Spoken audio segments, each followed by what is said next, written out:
John chapter 17, John records for us a prayer that Jesus prays to God. And he's really praying for us and showing us really how to live, what it means to be a Christian, what it means to follow after Him, what it means to follow in obedience.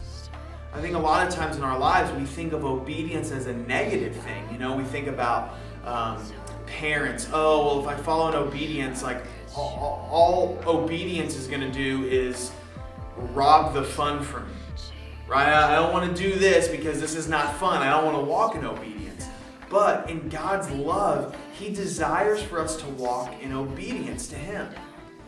And in that, He's not trying to rob us from joy, but He's trying to produce a great joy in us because His way is better than our way. And Isaiah 55 is going to say, "For my thoughts are not your thoughts, and my ways are not your ways, just as the heavens are higher than the earth." Right? And then Paul in Romans 9 is going to say, we are the clay and He is the potter. So who are we to ever look up to God and say, hey, our way's better and I don't like the way that you're doing this, right? And so, you know, there's people in our lives that we know that are walking in obedience. There's people in our lives that we see who are walking close to Jesus. And so my encouragement to us is that we would go to those people, that we would ask them, hey, how are you doing this, and what is your process, and do you struggle with this? And we just like we know and we see people who know Christ, we also see those around us who don't know Christ. And so we need to be praying for those people.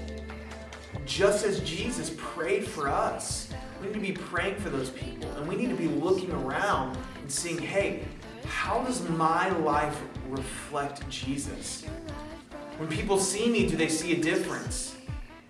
Or when people see me, do they look at me and say, well, why do I need Jesus? Because I act just as they act.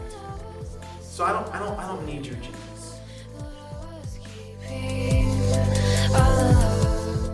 So when we think about this, and we think about obedience, ask God to show us the things in our lives that are robbing our affections from Him.